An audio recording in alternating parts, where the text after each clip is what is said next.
नमो अरिहंतारम् नमो सिद्धारम् नमो आयरीयाणम् नमो वत्सारम् नमो लोये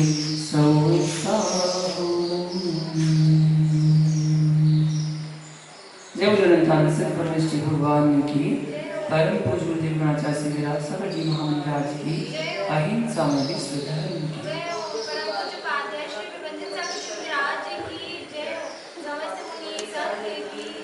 महान भाव जिज्ञासा समाधान के अंतर्गत आज जानते हैं एक जिज्ञासा के साथ क्या केवल आध्यात्मिक ग्रंथों से वस्तु स्वरूप का ठीक ठीक ज्ञान नहीं हो सकता? यदि नहीं तो किस क्रम से शास्त्र स्वाध्याय करना चाहिए जिससे वस्तु स्वरूप का ठीक ठीक ज्ञान हो सके? ये जिज्ञासा है।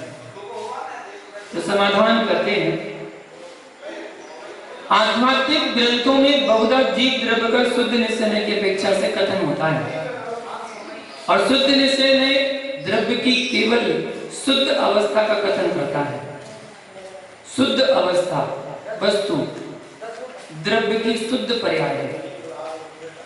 अनंत गुणों और अनंत पर्यायों का समूह द्रव्य है। कहा भी है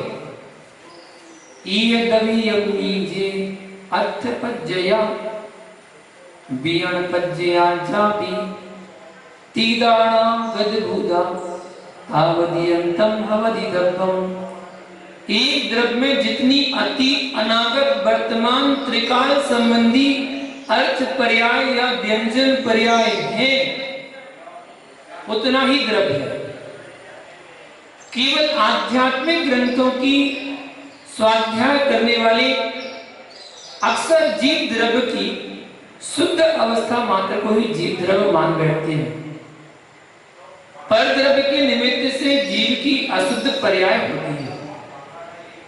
उसका ठीक ठीक भान न होने से यह एकांत श्रद्धान हो जाता है कि एक द्रव्य का परिणमन दूसरे द्रव्य के परिणमन में अकिंचित कर है और इस प्रकार निमित्त नैमित्तिक संबंध का लोप कर देने से द्रव्य संयम से उनकी उपेक्षा बुद्धि हो जाती है और बिना द्रव्य संयम के भाव संयम नहीं हो सकता है।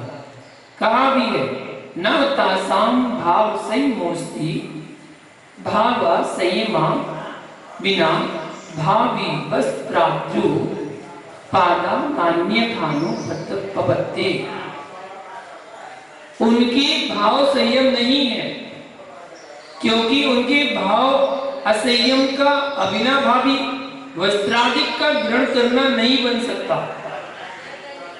द्रव्य संयम में केवल उपेक्षा बुद्धि ही नहीं हो जाती किंतु वह यह मानने लगता है कि जब द्रव्य के निमित्त से मेरी हानि या लाभ नहीं होता तो मैं त्याग क्यों करूं और यदि त्याग करता हूं तो पर द्रव्य से हानि मानने से मिथ्या दृष्टि हो जाऊंगा। इस एकांत श्रद्धा का यह दुष्परिणाम हुआ कि जिनके रात्रि जल त्याग था वे रात्रि में जल पीने लगे और कहते हैं कि पर द्रव्य मतलब रात्रि जल ग्रहण में व्रत भंग नहीं होता। एक सज्जन ने सप्तम श्रावक के व्रत अंगीकार किए।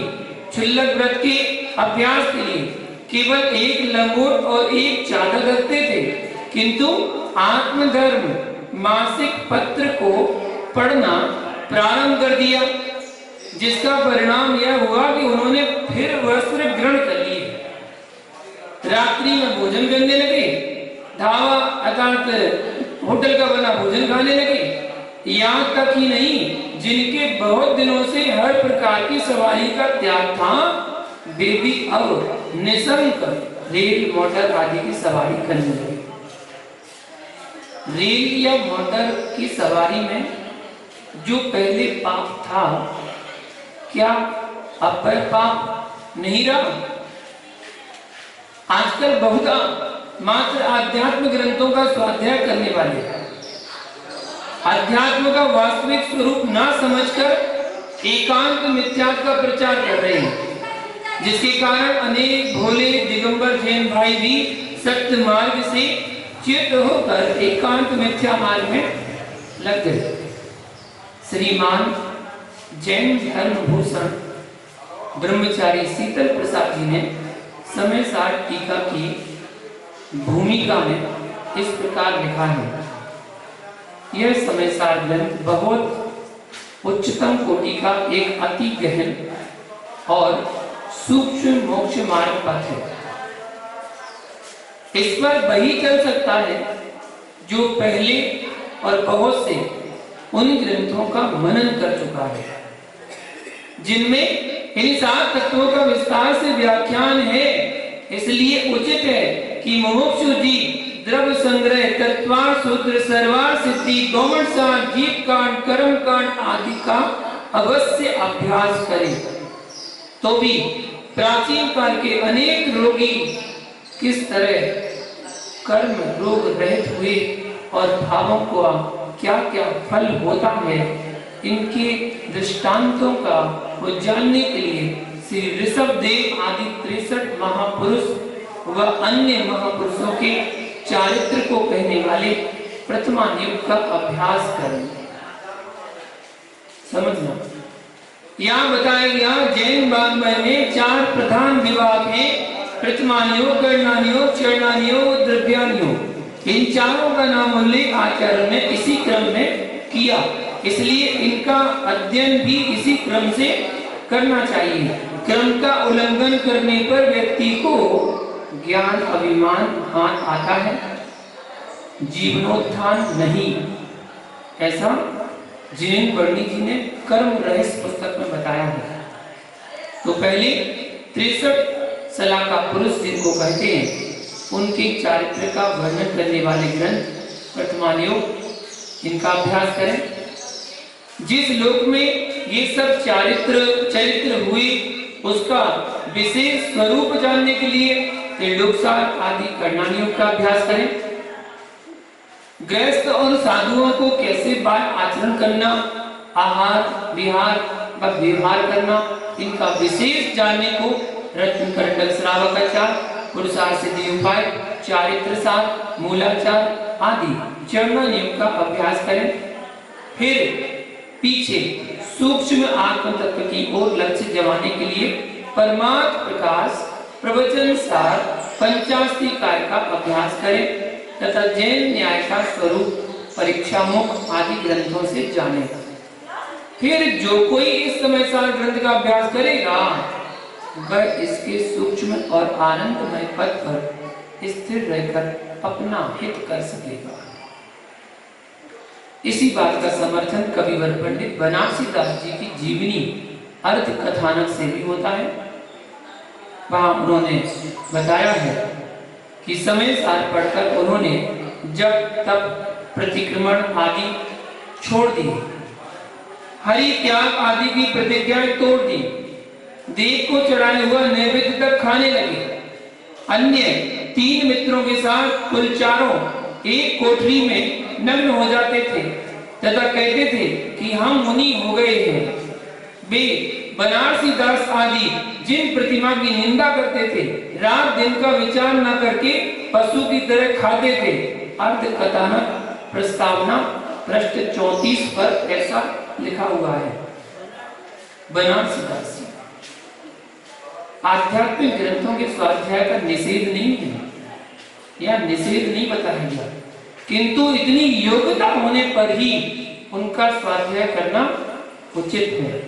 पहले प्रथमान योग, फिर कर्णान योग, चरणान योग और द्रव्यान योग, न्याय शास्त्र और अंत में आध्यात्मिक ग्रंथ। इस क्रम से स्वाध्याय करने से विशेष लाभ होगा, वस्तु स्वरूप में भूल नहीं होगी। हाँ, कहीं कहीं प्रथमान योग के बाद चरणान योग बताया गया, चरणान योग फिर कर्णान योग का अध्ययन बताया गया, तो किसी अपेक्षा से तो उसमें कोई परेशानी नहीं है। पहले प्रथमान योग के बाद कर्णान योग भी कर सकते हैं, चरणान योग भी कर सकते हैं, लेकिन आज वर्तमान में लोग सीधा आध्यात्मिक ग्रंथ में पहुंच जाते हैं, तो जो क्रिया वो आचरण अपने घर में रहकर एक गृहस्थ जीवन, श्रावक का जीवन में करते थे, वो तक छोड़ देते हैं। तो ऐसा नहीं करना चाहिए और स्वाध्याय आदि क्रम पूर्वक ही करना चाहिए। हाँ, चारों अंगों का वर्णन मिलेगा। तो यहाँ पर अगली जिज्ञासा आती है कि गृहस्थ को देव पूजन, स्वाध्याय व पात्र दान से पूर्व स्नान करना आवश्यक है या नहीं?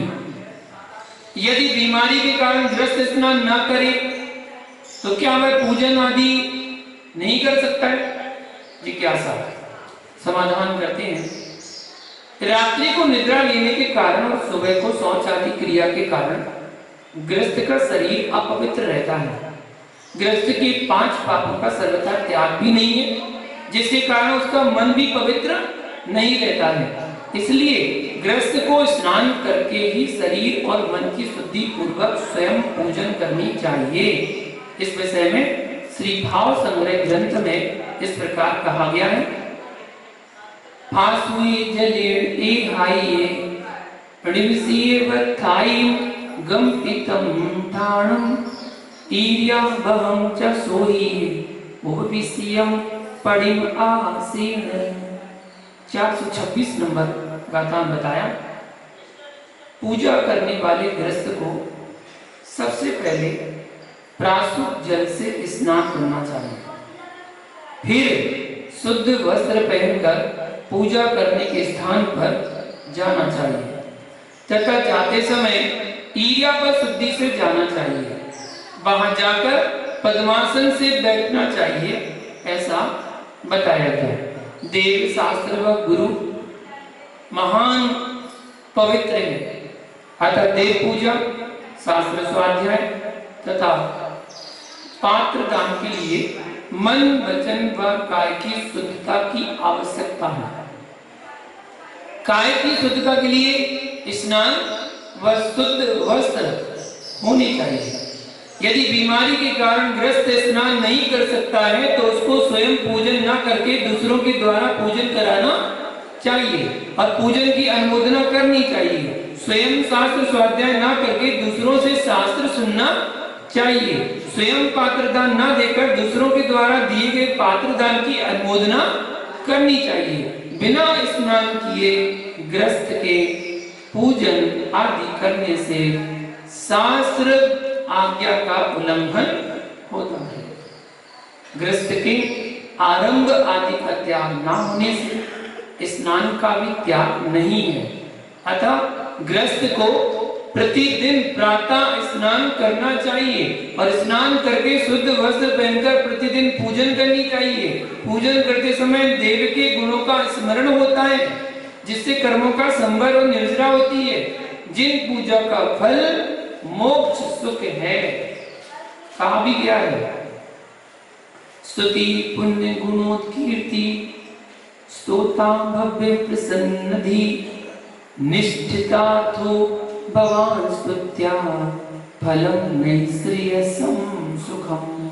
श्री जिन सहस्रनाम स्तोत्र में बताया गया है कि महान पुरुषों के गुणों का स्मरण करना स्तुति है। भक्तिभाव से भरा हुआ भव्य पुरुष श्रोता है। जिन पवित्र स्तोत्रों के द्वारा प्रभु की स्तुति की जाती है, हे प्रभु अरहंत सिद्ध आचार उपाध्याय व साधु हैं, स्तुति का फल निश्रेयस मोक्ष सुख है, ऐसा बताया गया।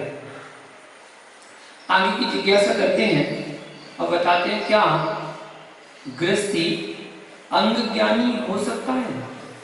अंगों का ज्ञान, जो 11 अंग बताए गए हैं, तो उनका ज्ञान हो सकता है। तो धवला पुस्तक 9 पृष्ठ नंबर 70 पर लिखा है कि एक अंगधारी को भी इसी सूत्र द्वारा नमस्कार किया गया है, तो क्या वहां गृहस्थ को नमस्कार किया गया है? नहीं।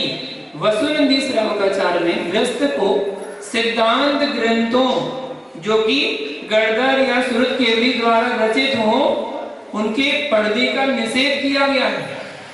फिर गृहस्थ को गणधर रचित अंग का ज्ञान कैसे हो सकता है, अर्थात नहीं हो सकता है, ऐसा वर्णन आया। आगे एक ऐसी जिज्ञासा जिसको समझने की बहुत आवश्यकता है, उसके पहले इसका प्रमाण बता दें। पंडित फूलचंद जी सिद्धांत शास्त्री लिखते हैं, ऐसा नियम है कि पूर्वों का अध्ययन श्राविका की बात को छोड़िए आरिकाओं को भी नहीं करना चाहिए, ऐसी आगम की आज्ञा है। कहाँ वर्णन है? तो फूलचंद शास्त्री अभिनंदन ग्रंथ पृष्ठ 540 में ऐसा लिखा गया है कि सिद्धांत ग्रंथ जो हैं उनको श्राविका तो छोड़ो आरिका को भी नहीं पढ़ना चाहिए, ऐसा बताया।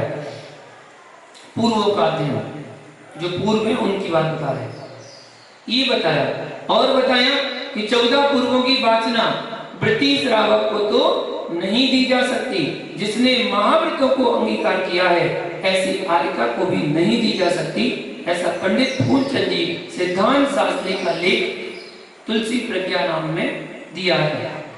और भी रामचंद्र शास्त्रमाला का एक प्रमाण है, राघव पांडवादयो महापुरुषा जिन दीक्षा कृत्वा दशांगम पठित्वा, अर्थात राम, पांडव, भरत, सगर आदि जिन दीक्षा को ग्रहण कर फिर द्वादशांग पढ़कर, मतलब पहले जिन दीक्षा को धारण किया फिर द्वादशांग पढ़कर, ऐसा वर्णन आया। सर्वप्रथम जिन पालित को मुनि दीक्षा देकर अपना शिष्य बनाया और उसके बाद ही उन्होंने सतप्रूपणा पढ़ाकर, सतप्रूपणा पढ़ाकर मतलब पहले दीक्षा दी फिर सतप्रूपणा पढ़ाया, उस भूत बलि का वर्णन आता है। इस इतिहास से धवला पुस्तक 71 नंबर पृष्ठ इस तथ्य की पुष्टि होती है कि जो वाचना देने वाले आचार्य के द्वारा दीक्षित होकर महाव्रतधारी निर्ग्रंथ दिगंबर मुनि होते हैं, वे ही 14 पूर्वों की वाचना गुरु द्वारा शिष्य को पढ़ाना वाचना है। तो वो 14 पूर्वों की वाचना लेने के अधिकारी हो सकते हैं, ऐसा तुलसी प्रज्ञा 6/9 पृष्ठ 5 पंडित फूलचंद शास्त्री काशी वालों ने ऐसा वर्णन लिखा है। एक बात और प्रमाण दी कि मुनि दीक्षा के बाद 11 अंग पठन के प्रमाण कहाँ कहाँ मिले हैं? तो उत्तर पुराण ग्रंथ में 51/13, 59/8, 63/307, 64/8, 65/6, 167/12, 73/61 तथा पर्व 74 नंबर में श्लोक नंबर 244 ज्ञानपीठ प्रकाशन पृष्ठ क्रम 6, 97, 116, 213, 218, 245, 433 और 459 नंबर पृष्ठ में इसका उल्लेख मिलता है कि मुनि दीक्षा के बाद 11 अंग पठन के प्रमाण है। दीक्षा पहले उसके बाद 11 अंगों का पठन पाठन होता है, तो दिगंबर मुनिराज ही उन अंग पूर्वों का ज्ञान करते हैं, ऐसा प्रमाण इन ग्रंथों में उपलब्ध होता है। अगली जिज्ञासा बताते हैं, रत्नकरंडक श्रावकाचार पृष्ठ 59 श्लोक नंबर 30 की टीका के संदर्भ में समाचार पत्रों का वह अंश जिसमें मात्र समाचार हैं वह कुशास्त्र में आएगा या उसे अशास्त्र कह सकते हैं?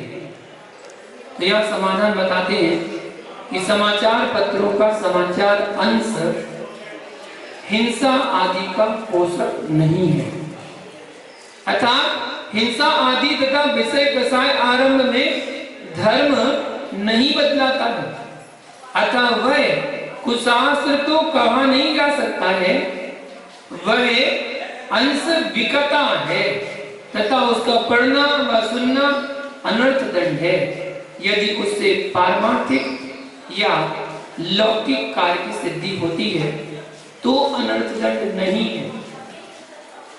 मुनि को लौकिक समाचार पत्र नहीं पढ़ने चाहिए, ऐसा विधान दिया है। तो किसी व्यक्ति ने जिज्ञासा की, क्या दिगंबर मुनिराज न्यूज़पेपर, अखबार आदि पढ़ सकते हैं, समाचार पत्र आदि पढ़ सकते हैं? तो किसी विद्वान ने कहा कि हाँ पढ़ सकते हैं। तो उनसे पूछा किस अपेक्षा से कहा कि पढ़ सकते हैं, तो पता उन्होंने क्या जवाब दिया? बोले मैं पढ़ता हूँ। ये तो कोई जवाब नहीं हुआ। तुम पढ़ते हो तो पढ़ सकते हैं, ये तो कोई जवाब नहीं है।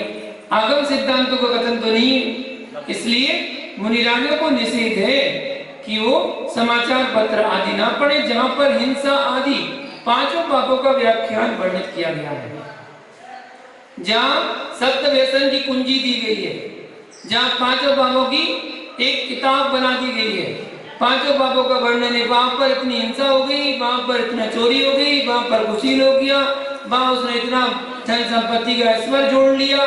तो पांचों पापों का जहां व्याख्यान किया जा रहा है वही तो समाचार पत्र, न्यूज़पेपर है। उनको पढ़कर शास्त्र थोड़ी कहलाएगा, भी कथा ही कहलाएगी।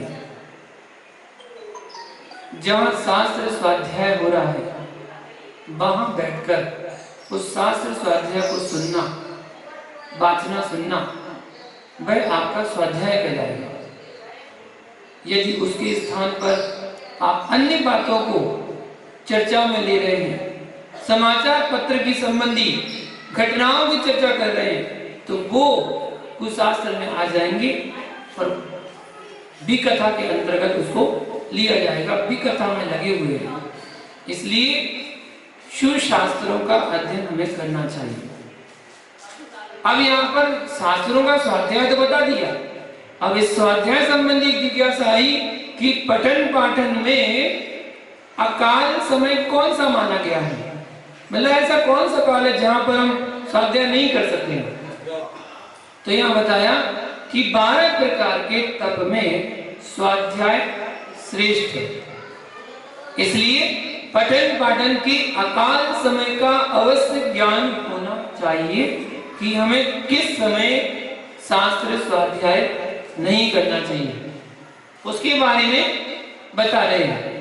तपसी द्वादश संख्ये स्वाध्याय श्रेष्ठ उच्यते सद्भि अस्वाध्याय दिनानि ज्ञानी ततोत्र विद्वद्भि।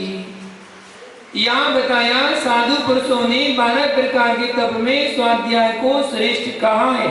इसलिए विद्वानों को स्वाध्याय न करने के दिनों को जानना जरूरी है।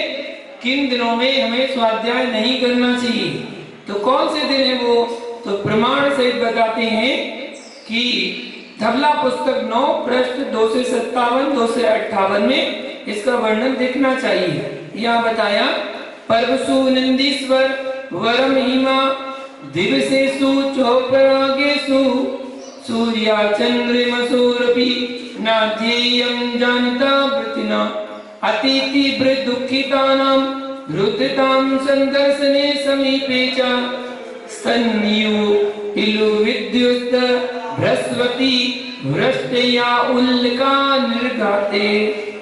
देखिए क्या कहते हैं आचार्य भगवान, पर्व के दिनों में, पर्व के दिन मतलब अष्टमी चतुर्दशी, नंदीश्वर के श्रेष्ठ महिमा दिवसों में मतलब अष्टयामी का पर्व के दिनों में, और सूर्य चंद्र का ग्रहण, सूर्य ग्रहण और चंद्र ग्रहण होने पर विद्वान वृत्ति को अध्ययन, सिद्धांत धर्म की बात चल रही है, अध्ययन नहीं करना चाहिए। अतिशय और कौन से समय पर, अतिशय तीव्र दुख से युक्त और रोते हुए प्राणियों को देखने या समीप में होने पर, मेघों की गर्जना व बिजली के चमकने पर और अतिवृष्टि के साथ उल्कापात होने पर सिद्धांत ग्रंथों का अध्ययन नहीं करना चाहिए, ऐसा वर्णन मिला। और विशेष जानने के लिए धवला पुस्तक 9 पृष्ठ 257-58 देखना चाहिए, वहाँ वर्णित मिलेगा कि हम कहाँ स्वाध्याय आदि नहीं करना चाहिए। इन समय पर त्याग तपस्या साधना करना चाहिए, और जो स्वाध्याय आपने पूर्व में किया है उस स्वाध्याय का चिंतन करना चाहिए, मंथन करना चाहिए, मनन करना चाहिए।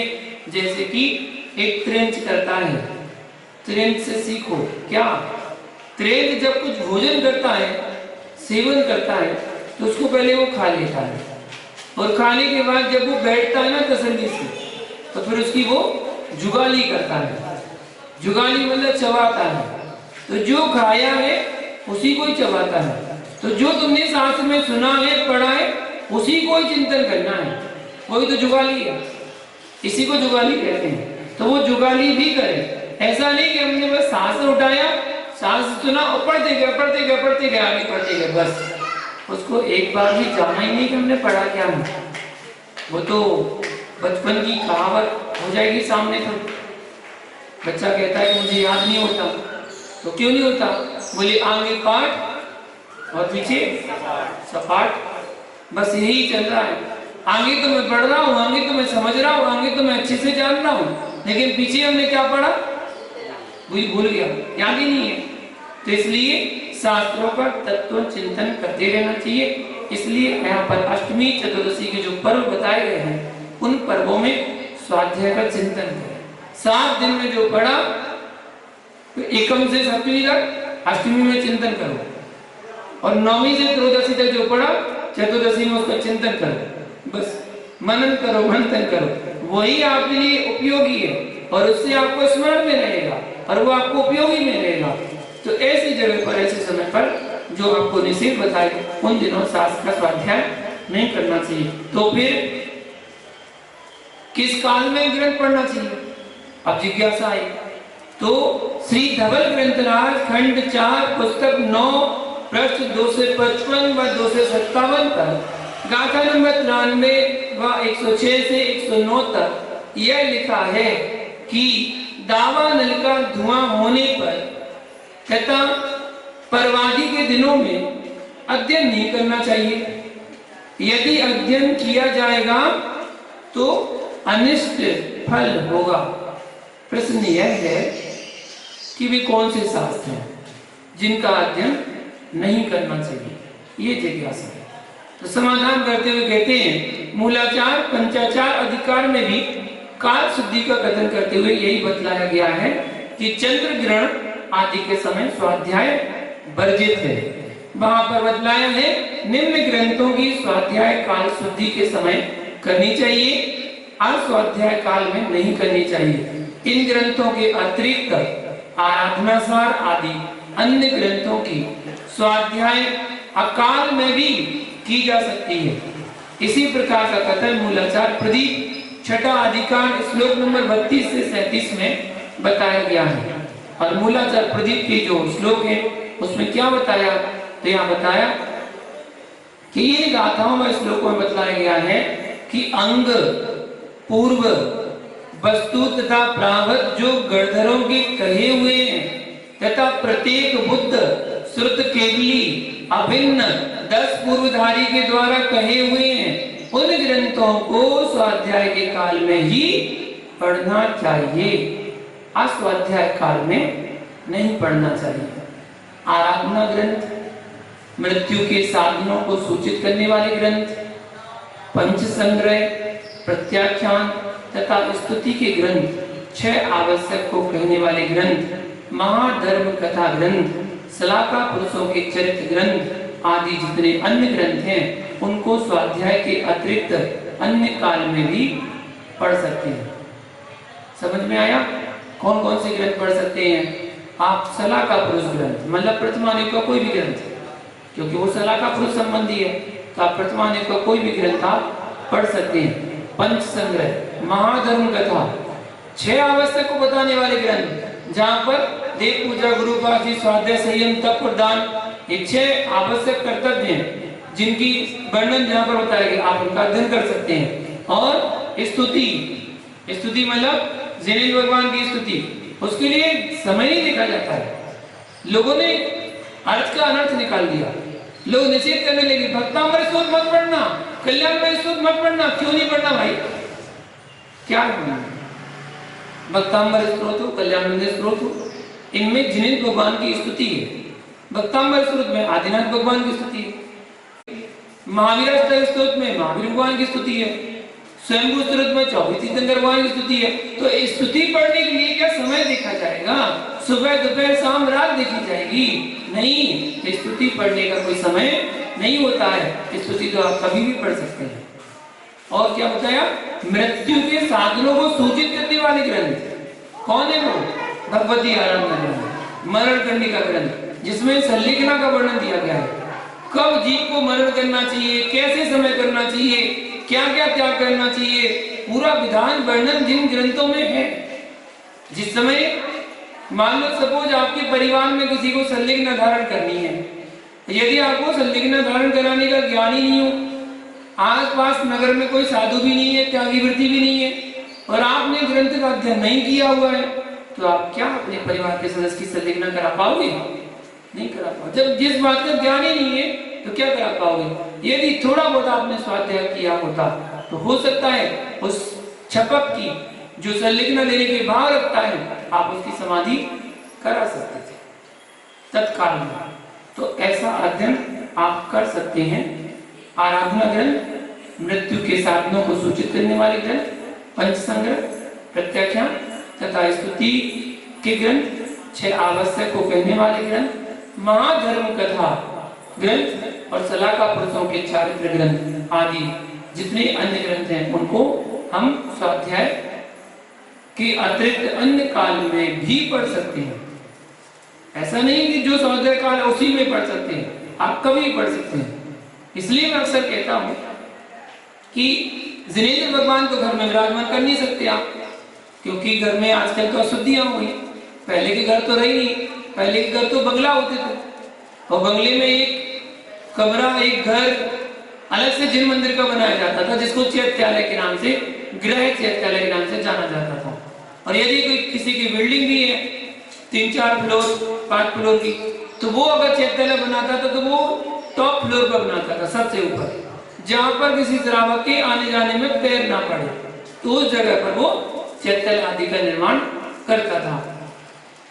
और नीचे के जो घर थे, बिल्डिंग थी, वहां पर रहने का निवास करता था, अलग निवास रहता था। लेकिन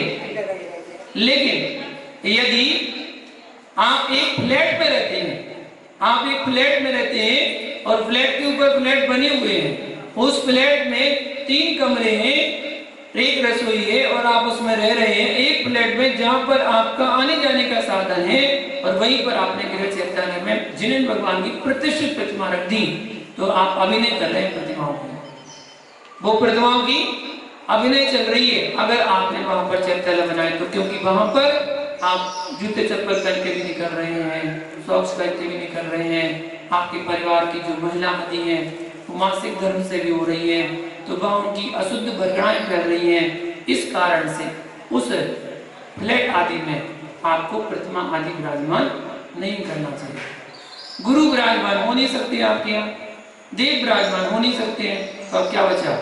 जिनवाणी, शास्त्र, अपने घर में शास्त्र को विराजमान करना चाहिए, और समय समय पर जब जब समय मिले अपनी शुद्धि पूर्वक उन शास्त्रों का अध्ययन करना चाहिए। ऐसा समय दोबारा ना आए जो 2020 और 2021 में आया। सभी लोगों ने देखा जब मंदिरों के ताले लग गए, भगवान के दर्शन, गुरु के दर्शन नहीं हुए। अगर आपने अपने घर में जिनवाणी विराजमान की होती तो जिनवाणी के दर्शन करके आप आराधना कर सकते थे, क्योंकि हमारे यहाँ देव, शास्त्र, गुरु तीनों को बराबर स्थान दिया गया। देव, शास्त्र, गुरु की अर्चना, पूजन, वंदना की गई है। तो जब देव गुरु ना मिले तो जिनवाणी की वंदना आप कर सकते हैं। तो कई जगह आप देखें, विदेशों में भी ऐसा होता है कि मंदिर नहीं मिल पाता है, तो कम से कम जिनवाणी को विराजमान करके आप उनके सामने पूजा करके और आप भोजन आदि का सेवन जो करते हैं, नियम है इनका, तो कर सकते हैं। इस प्रकार हमने जाना कि किन समय पर हमें शास्त्र स्वाध्याय करना चाहिए, कौन से शास्त्रों का स्वाध्याय करना चाहिए और कौन किस काल में हमें स्वाध्याय नहीं करना चाहिए, इसके बारे में आज जाना। शेष विषय कल जाने की जिज्ञासाओं के साथ आज के लिए इतना ही। जय बोले पारसनाथ भगवान की।